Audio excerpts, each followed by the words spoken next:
చదువుకొని నైట్ 4 గంటల వరకు చదువుకొని మళ్ళీ 6 గంటల పోయి పాఠం చెప్పిన సందర్భాలు చాలా ఉన్నాయి. నేను మొదలు పెట్టడమే గ్రూప్ 1 క్లాసులు చెప్పాను. ప్రతిరోజు 3 గంటల వరకు చదువుకొని పొద్దుగాల వెళ్ళి క్లాస్ చెప్పాను. మధ్యాహ్నం మళ్ళీ 1 గంట 2 గంటలు పడుతుంది. అంటే ఏ పని చేసినా ఒక నిబద్ధత, ఒక ఖచ్చితత్వం కనుక ఉంటే మన జీవితంలో సక్సెస్ అవుతుంది. ఆ ఖచ్చితత్వం లేకనే మన ఫెయిల్యూర్ అవుతుంది.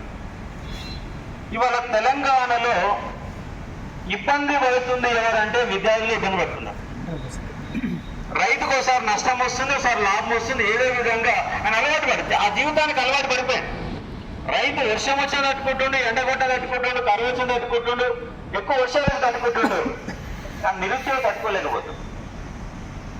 ఎందుకంటే మన పెరిగిన వాతావరణం అలా ఉంది. డిగ్రీలు చేసినాం, పీజీలు చేసినాం, పిహెచ్డీలు చేసుకుంటున్నాం, ఎంటెక్ అయిపోయింది, బీటెక్ అయిపోయింది. కానీ లైఫ్లో సెటిల్మెంట్ లేదు. ఓ ఇంటికాడ పని చేయలేం, 10,000కు పని చేయలేం, 30,000 ఉద్యోగం దొరకలేదు. 10,000 చేయలేకపోతున్నాం, 30,000 ఉద్యోగం దొరకడం లేదు. డిగ్రీలు అయిపోయినాయి, పెళ్ళిళ్ళు కావడం లేదు. కొంతమంది అమ్మాయిలు పెళ్లి అయినాక, పిల్లలు పెద్ద అయినాక ఆ పిల్లలు ఆలనాపాలను చూసే టైంలో ఆ పిల్లలు పక్కన పెట్టి పుస్తకాలతో యుద్ధం చేస్తున్నాం.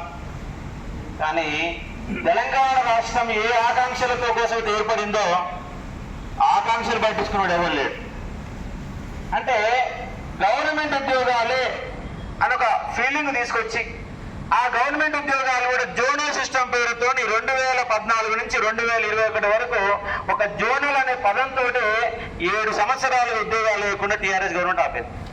చివరికి వేశారు, 90,000 ఉద్యోగాలు వేసారు. కానీ అవన్నీ గందరగోళాలు, పేపర్ లీకేజీలు, సిలబస్ గందరగోళం, క్వశ్చన్లు తప్పు వస్తాయి, అడిగి ఎవడెవడలేడు. మన పుస్తకాలు పెట్టుకొని పేజీలు అవుతున్నాం, కట్టలు పుస్తకాలు. ఒక్కొక్క ముందర చూస్తుంటే 20 పుస్తకాలు ఉంటాయి. చదివిన దాన్ని మళ్ళీ చదివి చివరికి ఆ గీసి ఆ పుస్తకం కూడా చదవాలంటే కూడా ఆశకు వచ్చే పరిస్థితికి వెళ్ళిపోతున్నాం. కానీ ఉద్యోగం వస్తలేదు. ఒక నిరుద్యోగి ప్రతిరోజు ఒక మానసిక సంఘర్షణ పడుతున్నాడు. వ్యవసాయ పనులు చేసిన వాళ్ళు